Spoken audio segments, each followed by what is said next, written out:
ముఖ్యంగా కాశీ యాత్రకు వెళ్తున్నటువంటి అందరూ మా తల్లులే ఉన్నారు, మాతృమూర్తులు. నిజంగా దిగ్విజయంగా ఈ కార్యక్రమాన్ని పోయి ఆ విశ్వనాథుడి ఆశీర్వాదం పొంది మరీ వచ్చిన తర్వాత మటుకు మీరు ఊరినే ఉండకూడదు.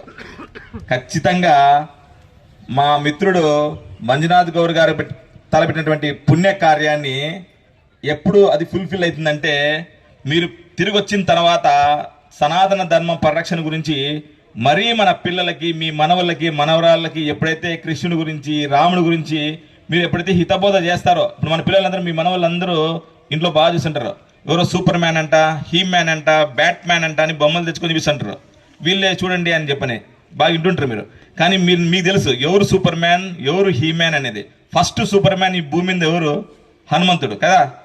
హనుమంతుడు మించిన ఎవరు ఉన్నారా? ఆయన పరాక్రమం ఉందా? ఎంత మంచి వ్యక్తి. నిజంగా ధర్మం గురించి నీతి పక్కన నిలబడాలా అని చెప్పిన వ్యక్తులలో మన ఇతిహాసాల్లో కానీ, మన పురాణాల్లో కానీ కృష్ణుడు, రాముడు ఎంత గొప్పల్లో. వీళ్ళ గురించి కదా మనం చెప్పాల్సింది. ఇది హీమ్యాన్ గురించి, సూపర్ మ్యాన్, బ్యాట్మెన్ గురించి మనం మాట్లాడాల్సింది.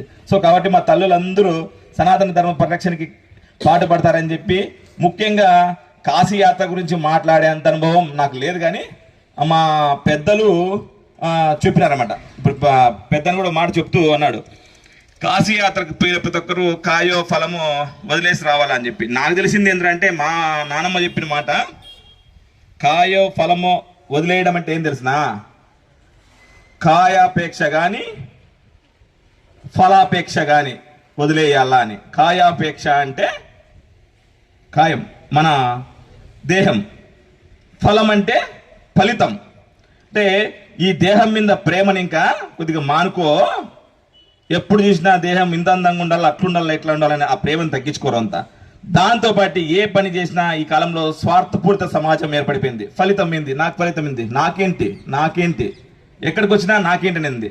ఈ ఫలితాన్ని ఆశించి నువ్వు ఏ పనిని తలపెట్టద్దు. ఇంకా నిస్వార్థంగా పనిచేసే స్వభావం అలవర్చుకో అని చెప్పి. సో కాయా పండ బదులు మీరు వదిలేయాల్సింది ఏంద్రా అంటే కాయాపేక్ష, ఫలాపేక్షను వదిలేయాలని చెప్పి మా మాతృమూర్తులు అందరూ తెలియజేస్తున్నా. ఈ కార్యక్రమాన్ని మన్నాథ్ గారు తలపెట్టింది కూడా ముఖ్య ఉద్దేశము 100కి 300% ఇదే. ప్రతి ఒక్కరూ సామాజిక బాధ్యతతో ఆ పరమేశ్వరుని ఎప్పుడు నిత్యం స్మరించుకుంటూ, ఎంతసేపు ఉన్నా నీ ఇంటి కోసం కాదు, ఖచ్చితంగా ఇతరుల కోసం కూడా బతకాలా. డాక్టర్ బాబాసాహెబ్ అంబేద్కర్ గారు మాట చెప్తారు, ఇతరుల కోసం జీవిస్తే, నీ కోసం జీవిస్తే నీలో ఉండిపోతావంట, ఇతరుల కోసం జీవిస్తే ప్రజల హృదయాల్లో ఉండిపోతావంట. ఏదేమైనా మా మంజునాథ్ గారు ఈరోజు అలాంటి